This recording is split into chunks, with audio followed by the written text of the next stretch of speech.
Sizlarjonlar, alhamdulillah 10 yildan buyon hijoma muolajasi qilaman. Birinchi marta hijomani Xitoy davlatida o'rganib kelganman. 2014-2015 orasida Xitoyga borganman. U payti bizga buni hijoma deb o'rgatishmagan, lekin alhamdulillah o'sha Xitoy davlatidan men katta bankalar olib kelganman. Одноразовый korobkada bo'lgan bankalarimiz. Hayotiy tajribamda bitta bo'lgan voqeani sizlarga aytib bermoqchiman.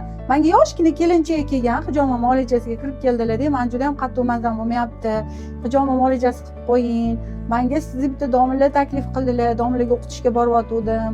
Biz shu ayolga Saxiyat klinikasiga oilaviy boramiz hijomaga deb aytdilar. Ayollarni ayollar, erkaklar qilishadi deb aytishdi.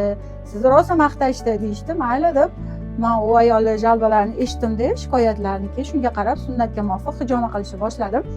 Hijoma qilib berdim. Hijoma muolajasini o'sha tilib xuddi mana shunaqa qon chiquvdi. Endi qon to'luvdi.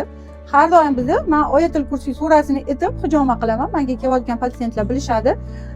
Hijomani o'sha qon to'lishi boshlovdi. Senim zo'r qon chiqyapti, hozir sizga videoga olib beraman deb telefonni qo'limga olishim bilan haligi qiz titrashni boshladi, qaltirashi ichidan erkak kishining ovozini eshitdim.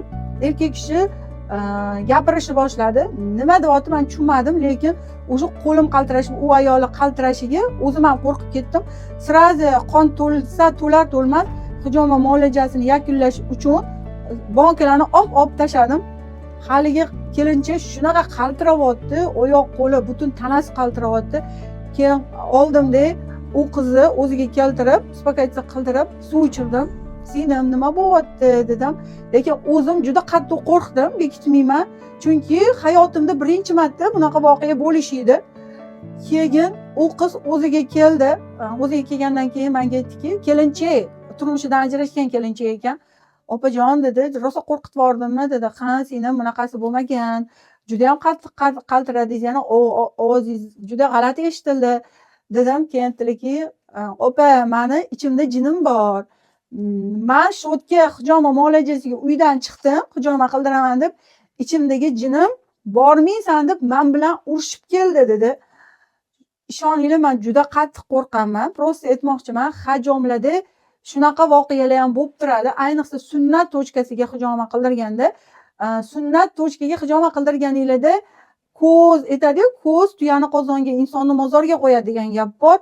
Ko'z, nazar, nafas tochkalarga hijoma qildiringlar. Birinchi borganinglarda meni sehr tochkamga hijoma qilib beringlar deylar. O'shanda hijomani двойной, тройной rezultatini ko'rasizlar. 2 barobar, 3 barobar rezultat zo'r bo'ladi. O'sha ayol aytdilar, meni ichimda jin bor edi, opa, sizga aytmodim. O'sha men gapirmadim sizga dedilar, lekin men juda ham qo'rqdim, to'g'risi. Aytmoqchiman, shu voqea bo'lgan hayotimda. Bundan ham boshqa voqealar bo'lgan. Keyingi postlarimda Xudo xolisa aytib beraman. Meni kuzatishda davom